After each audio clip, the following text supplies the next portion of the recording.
I've seen lots of people talk about wanting to play Revenant, but worry about her being weak or be uncertain on how to build her. So I figured I would try making a video about it. This will mostly apply to vanilla or MMV, although I'll talk about some MMV stuff when it matters for her.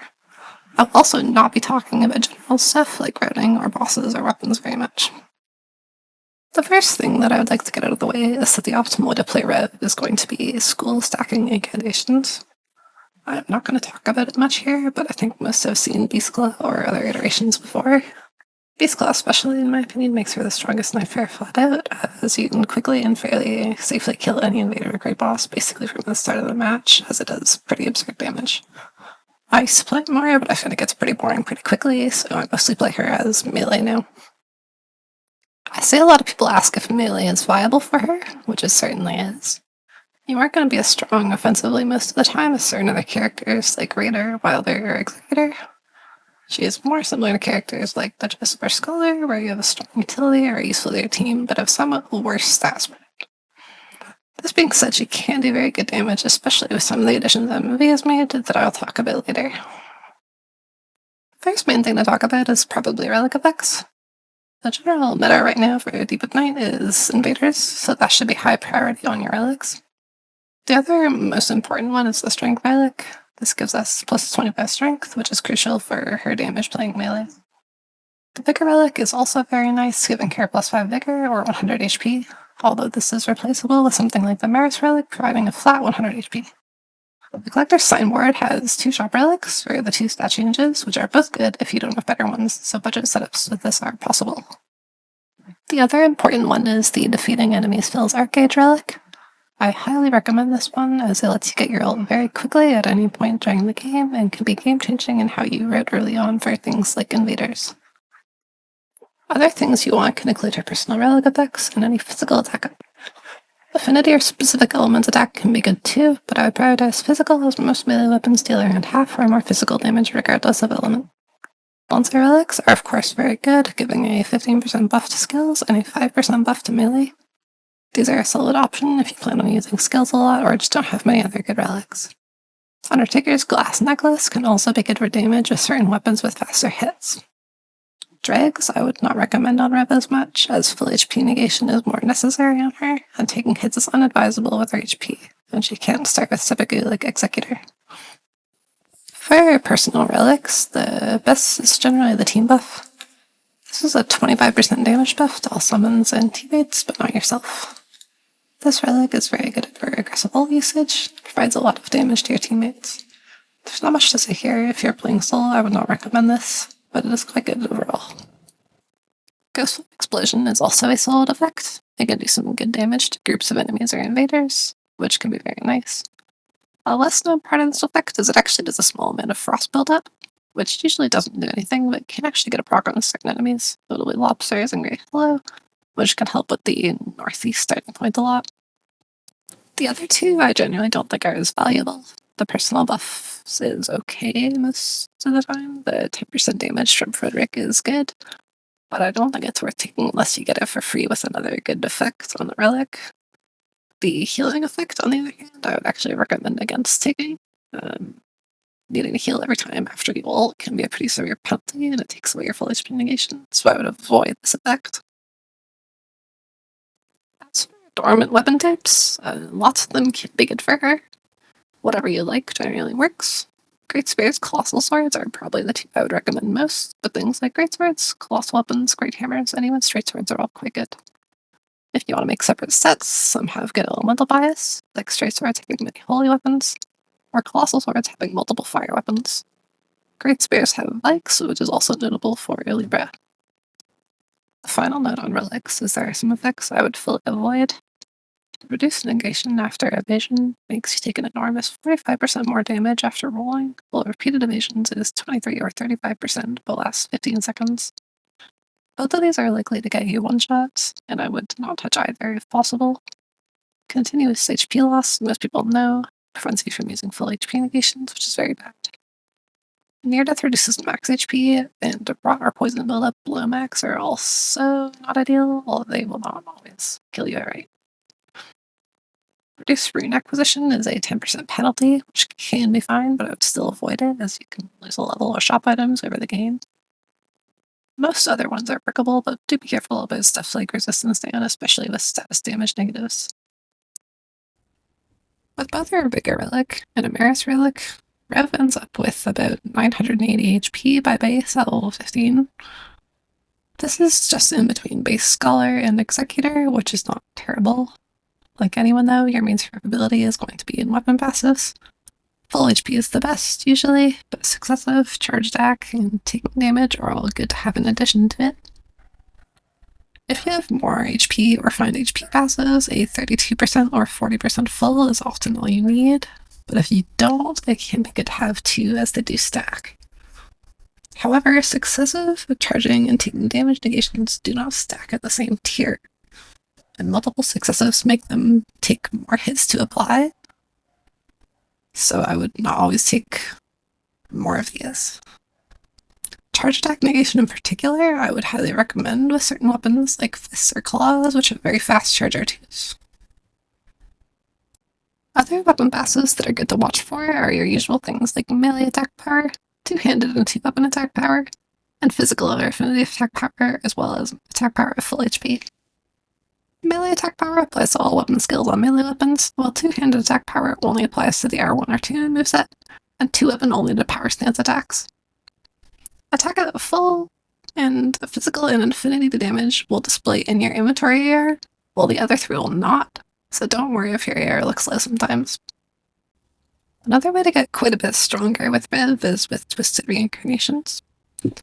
These are the effects you get from Libra that increase one stat greatly, for those who don't know. MMV also adds a new type of enemy that can give alternate versions of these. For those who don't know how these work, they fully replace your base stats with a new stat template, which is the same on all characters. Here are all the Libra ones, as well as all the MMV ones. Now these can potentially already be quite good for Rev, but there's an additional factor. Stat redistribution relics, like our Strength relic, apply on top of these new base stat values. So this is what Rev gets if you have both our Strength and Vigor relics from each of these. This is incredibly good, and allows her or any character with a large stat buff relic to get really insane offensive stats, greater than characters like Richter or Walter, who don't have these relic effects for melee stats. I would recommend taking any of these you see, aside from the Purian Faith ones. Even ones like the Dexon or Dex Faith one in MMV provides a better quality build stat line than Rev's base stats, and can be very good with weapons like Black Knife or Moonveil, which do have faith in its scaling. While these are very good, I would not plan on getting any particular one of these. There's too many of them, and some runs you won't get one at all, or you'll get a spellcaster one. So see them as kind of a bonus, but they're not necessary to or consistent and to do well in your runs. Finally, moving on to actual gameplay and her kit. The strongest part about Revenant's kit is No Surprise Herald. It is one of the best ults in the game, being an instant revive with a substantially larger range than Guardians. It also has a longer duration, providing a 15-second buff that prevents HP dropping below 1, and also allows you to attack during it, unlike Guardians. I see a lot of Revs not use her ults enough. Sometimes they don't have the defeating enemies art gauge effect. Sometimes they just wait for people to die to use it. Aggressive use of it though is very strong, and getting it fast at the start of the game lets you do things early in the run much more safely. You'll have less invader incidents, you can speed up annoying bosses like Bloodhound Knight or Corvian Knight a lot. You can get it back between field bosses or POIs very quickly by killing trash enemies, and using it immediately, especially with the team buff relic, can let you burn through bosses quickly. Raider teammates especially like this for taking damage effects, or anyone running on things like dregs that can leave you at risk of one-shots. Using the ult once people are already down also does not always give them the invulnerability or the damage buff, so it can be much less effective for invaders, especially where it allows you to attack them safely for the duration. Additionally, you have another strong way to revive, moving on to your second ability, her summons. The most important of your 3 summons is Sebastian. Sebastian has a lot of good uses, and is fairly tanky on top of it. The first use being reviving. He can revive 1 bar down, then 2 hits, and his bar will actually get an entire 2 bar down on its own. If he doesn't roar, he can still get a 2-bar, but it's less consistent and he can sometimes miss or be slow. While he doesn't do 3 bars too well, he does let you get them much faster, which can be very helpful.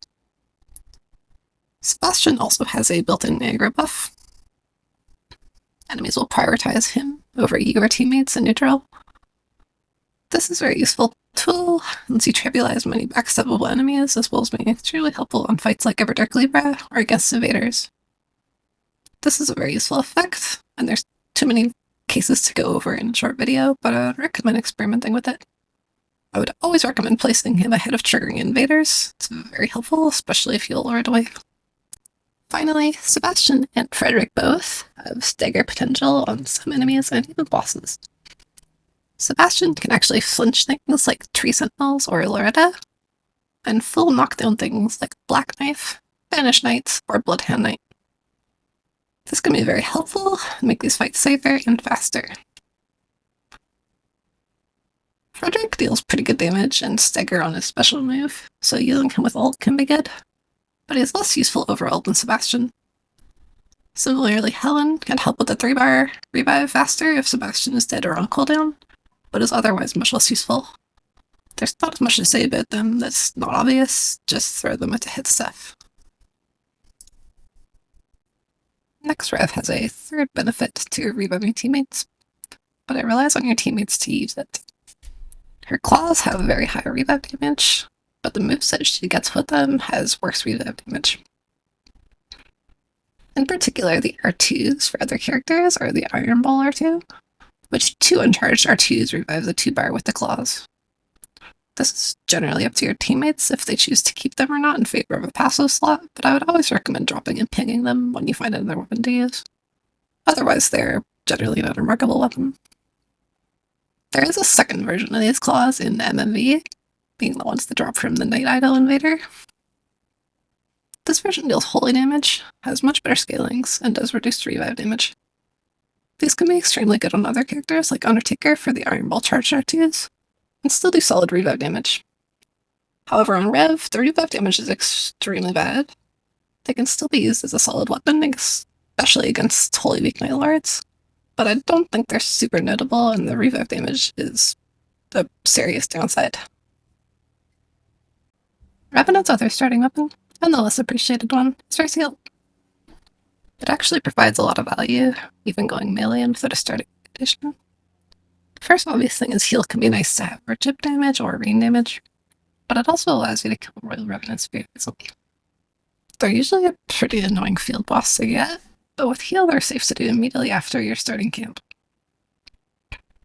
I'll probably only have enough FP for 2 casts at level, but if you drop the seal and ping it after doing your 2, your teammates will usually understand and pick it up.